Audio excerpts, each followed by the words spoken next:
Welcome to the Slop Temple. We pray this video helps. In this video, I will explain how to use Roblox ID, an easy guide. Roblox ID are simply unique numerical identifiers for various digital assets, like sounds, images, or even entire models.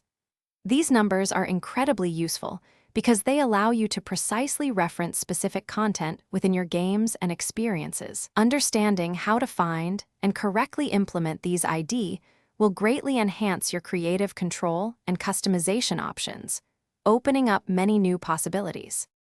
Finding an item's Roblox ID is quite straightforward. First, simply navigate to the specific item on the official Roblox website using your web browser. You will then look at the URL bar right at the top of your screen.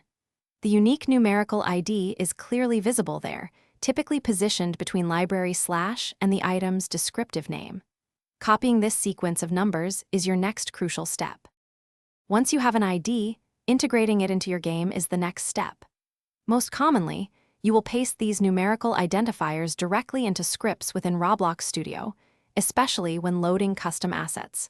For instance, you might use an ID to bring in a specific audio track for your game's background music or a unique texture for a building. This precise method ensures that only the intended content appears in your experience. Roblox ID have a wide array of practical applications for creators.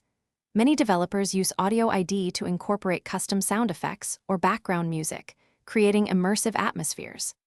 Image ID are essential for adding unique decals, applying custom textures to objects, or even designing user interface elements.